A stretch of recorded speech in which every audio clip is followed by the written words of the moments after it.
मंडळी, बीड जिल्ह्यात मागच्या आठवड्यात घडलेली ही सत्य घटना आहे. त्याचं असं झालं की काही दिवसापूर्वी चौसाळा ते पाटोदा रोड लगत बिभीषण कदम आणि त्यांच्या पत्नी शेतात काम करत होते.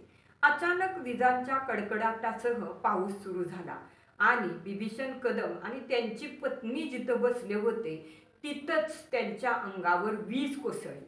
मालकाच्या अंगावर वीज पडली यापासून हा बैल दूर होता.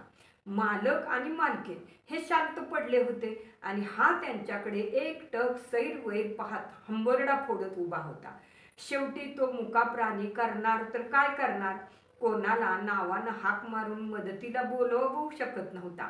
परंतु काही वेळ पाऊस झाला आणि पाणी वाहू लागलं आणि मालक आणि मालकीण यांच्या अंगावर थंड पाणी पडल्यानंतर त्यांना थोडं बरं वाटू लागलं आणि ते शुद्धीवर आले. आग थोडी कमी झाल्यानं कसे बसे बिभीषण कदम हे गाडीच्या चाकाला धरून गाडीत चढले आणि मालकिनीला पण आधार देत गाडीत घेतलं आणि आपल्या बैलाला नाव घेऊन हळूच विवळत विवळत म्हणाले, चलतो का?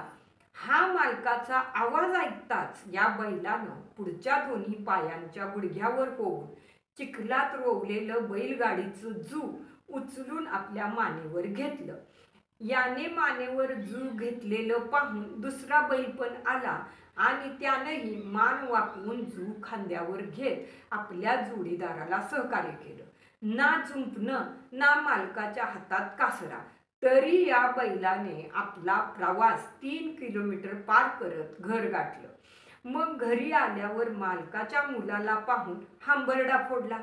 आई आणि वडील गाडीत झोपलेले आणि बैलाचा कसरा खाली लोळतोय हे पाहून आणि बैलाचा हंबरडा पाहून मालकाच्या मुलानं धावत गाडीकडे धाव घेतली आणि आई वडिलांची अवस्था पाहून भयभीत झाला.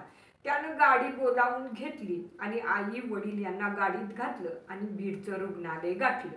निर्जन ठिकाणी, ना जवळ मोबाईल ना कोणी शेतात, शेजारी माणूस.